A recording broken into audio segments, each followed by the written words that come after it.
Okay, so you landed a biophysicist interview. Congrats. Must feel pretty good. We're going to dive deep into your career guide and those sample interview questions to, help you knock it out of the park. Yeah, we'll break down those questions, talk career paths, and show you how RoleCatcher's AI can help you tailor your answers, like to exactly what this employer's looking for. The guide calls biophysics a, quote, captivating career. Hmm. I like that. It's not just about, microscopes and lab coats. It's really about uncovering that why, the why behind life itself. Right, exactly. You're not just studying cells or molecules, you're figuring out like the fundamental principles behind all living systems. Think about what the interviewer wants, someone who's like passionate about the big picture, not just someone who can, regurgitate a textbook. Okay, let's jump right into the questions. First one's pretty standard. What inspired you to become a biophysicist? Sounds simple enough, but I'm guessing there's a right and a wrong way to answer this. For sure. Don't just say, I love science. Everyone Yeah. says that. They want to hear your story, your origin story. What was that spark that ignited your passion for, biophysics, a book, a mentor, maybe some kind of personal experience? The key is to connect that spark to what excites you now about biophysics research. So let's say someone was inspired by reading about the Human Genome Project. Hmm. They should connect that to their current interest in maybe gene editing or personalized medicine. Exactly. It shows a real, evolving passion, not just a passing interest. And this is where RoleCatcher can be helpful. The AI can analyze the job description and then suggest these relevant areas of biophysics to highlight, tailor it to that specific role. That's pretty cool. Okay. Okay, next question. What are the key skills a biophysicist should possess? Seems pretty straightforward, but is there a way to, make your answer stand out? It's not just about listing off skills, right? It's about showing them that you really get what this specific job needs. Use that job description as your guide. If they're all about computational modeling, emphasize those skills. Heavy on experimental design, focus on those instead. RoleCatcher can actually, it can help you see which skills are most important to this employer. So if you're going for a position that's all about data analysis, Yeah. you should really play up your statistical and programming skills. Exactly. And don't just say you have them, and give specific examples. Like, how have you actually used these skills in your research, previous work? Numbers speak volumes. Instead of, just saying, I'm proficient in Python, say, I use Python to develop a script that automated data analysis, and it saved our team 10 hours per week. Wow, that's much better. Okay, here's another one. What are some of the most significant challenges facing biophysics research today? Are they trying to get us to be all doom and gloom here? No, not at all. They're seeing, if you're aware of the field's complexities, you want to mention both the breakthroughs and the limitations. What's a hot topic that you personally find challenging? Maybe talk about an obstacle you've hit in your own research and how you got past it, or even how you're planning to overcome it. So someone researching, say, protein folding could talk about how hard it is to predict those structures from the amino acid sequences and how new computational methods are trying to solve this. Perfect. Shows you're engaged with the cutting edge of the field. And again, RoleCatcher can analyze those recent publications, conference proceedings, and help you pick out, the relevant challenges and advancements to mention. Okay, on to how do you stay up to date on the latest developments in biophysics research?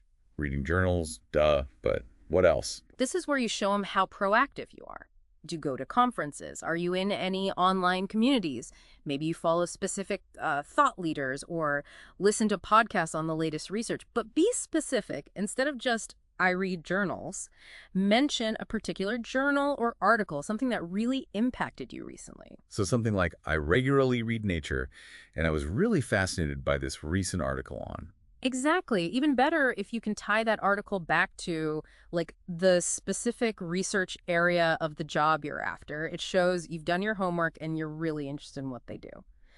All right, let's get into some questions about your experience. There's one on your experience with computational modeling and biophysics research, and then another one kind of similar about experimental techniques. So instead of just listen to every single tool you've ever used, how can we make these answers really pop? Yeah, I'm guessing they don't just want to hear, I'm proficient in X software. What's the trick here? Think about it like this: application and results. What research questions have you actually tackled using those methods? What were some of the challenges, and how'd you get past them?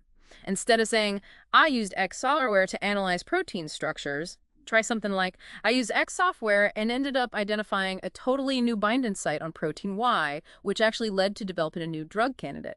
Whenever you can, quantify that impact. Ah, So instead of just listing off techniques, tell them a story about how you use those techniques to actually solve a real-world problem. You got it. And don't forget, RoleCatcher's AI can analyze the job description and, highlight the specific tools and techniques they're looking for.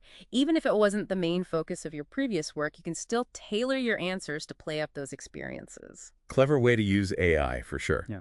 Okay, now for the big kahuna. Describe a research project you have worked on and its significance to biophysics. This is where you really got to wow them, right? This is your chance to show off your passion, your skills, and how clearly you can communicate these, complex ideas.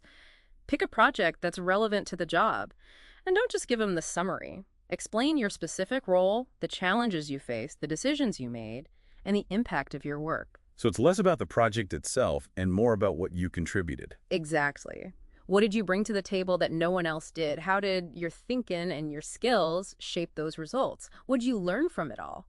Remember, they're not just hiring a pair of hands, they're hiring a mind.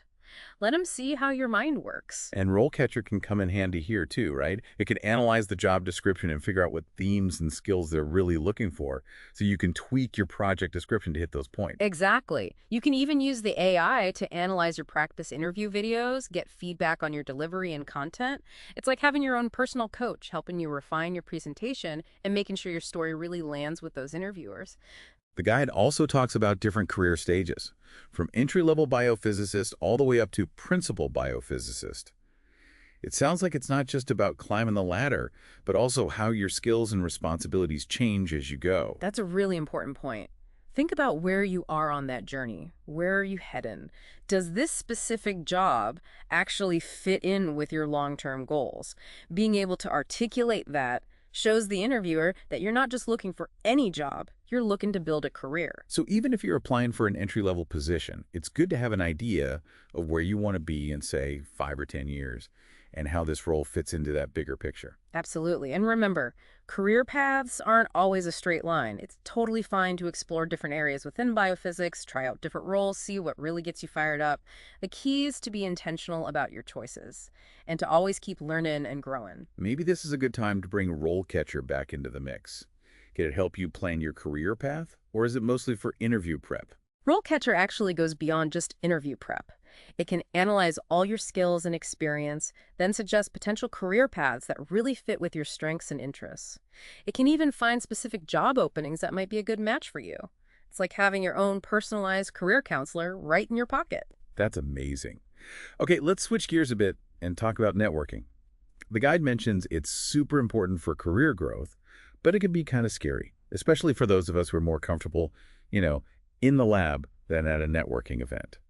Think of networking as building relationships. It's not about collecting business cards or trying to impress people. It's about connecting with others who share your passion for biophysics. And remember, it goes both ways. Be helpful, share your knowledge, and be genuinely interested in what others are doing.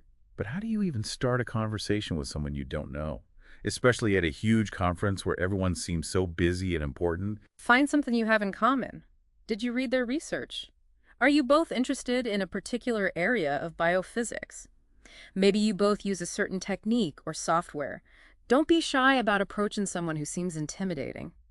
You never know what kind of doors a simple conversation might open. It's like in research, right? Sometimes those unexpected collaborations lead to the biggest breakthroughs. Exactly. And even if you're not going to conferences right now, you can still network online, connect with people on LinkedIn, join online communities, jump into discussions. You never know who you might meet.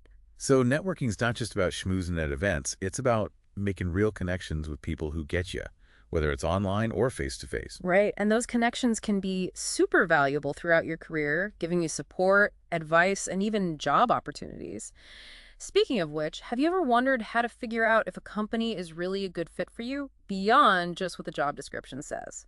That's what we'll get into next. So we've talked about answering those tough interview questions, showing off your skills, and even using RoleCatcher's AI to, give you an edge. But how do you know if a company's actually a good fit? Seems like there's got to be more to it than just the job title and the salary. You're right, there is. The career guide really stresses finding the right fit, and that means making sure your values and goals match up with the company's culture and mission. It's about finding a place where you can really thrive, not just, get by. But company culture, that can be such a, vague thing. How can you actually figure that out during the interview process? Start with your research. Don't just look at their website. Dig a little deeper. Check out their social media. Read employee reviews. See what's in the news. What are people saying about this company? Do their values, actually line up with yours? What's their reputation in the industry? So it's like being a detective, right? You're Yeah. putting together this picture of the company's personality and seeing if it's a good match for you. Exactly. And when you're in the interview, pay attention to the little things. How do they treat you? Do they seem genuinely interested in what you do, what your goals are? Do they talk about their company culture with, pride and excitement? Good points. It's about reading between the lines, getting a sense of the company's vibe. But what about the questions you ask them? You mentioned having a few ready. What kind of questions should we be asking? Your questions should show that you're genuinely curious about the company, about the role. Don't just ask about the salary and benefits. Ask about the team you'd be working with, the company's research priorities, or maybe opportunities for professional development. So if the company's working on something in biophysics that you're really into, you could ask about their plans for that research or how you could contribute to those projects. Perfect example. It shows you've done your research and that you're actually interested in their work. And hey, it's totally fine to ask about the company culture straight up. You could ask about their approach to work-life balance, their commitment to diversity, or maybe their philosophy on mentorship and growth. It's about finding a place where you feel valued, where you're supported, and where you're inspired to, do your best. Exactly. And remember, an interview goes both ways. Just like they're sizing you up, you're sizing them up. Don't be afraid to walk away if it doesn't feel right, even if they offer you the job. It's better to find that company that really matches your values and goals, even if it takes a little longer. Okay, let's talk about those last few moments of the interview. You said it's important to ask, do you have any questions for us? But what if they say, nope, I think we've covered it all? Even then, you can use that as a chance to, re-emphasize how interested you are and highlight one of your key skills or experiences that be valuable to their team. For example, you could say, just one more thing, I'm really passionate about X area of biophysics, and I'm confident my experience with Y technique would be a huge asset to your team. Sneaky way to remind them of your strengths and leave a good impression. You also mentioned sending a thank you note. Any tips on making that stand out? Keep it short, keep it professional, but make it personal. Mention something specific you like talking about in the interview or something you learned about the company that stuck with you. So instead of just a generic thanks for your time, you could say something like, I was really interested in hearing about your work on X project. My experience with Y technique could really help me contribute to this research. Exactly. It shows that you were paying attention and that you're already thinking about how you could be part of the team. And of course, don't forget about RoleCatcher's AI throughout all of this. It can help you tweak your resume, practice your answers, and even spot any potential red flags or, things to watch out for based on the company's profile. Think of RoleCatcher as your secret weapon. It's like having a personal coach and a research assistant all in one. Use it. Well, listener, we've covered a ton in this deep dive. We tackled those tricky interview questions, explored career stages, and unlocked the power of RoleCatcher's AI. But more importantly, we've stressed that finding the right fit isn't just about getting a job. It's about connecting your passion with your purpose. Remember, you've got the brains, the skills, and the drive to make it in this incredible field. Now go out there and show them what you're made of. We know you'll do great. Good luck.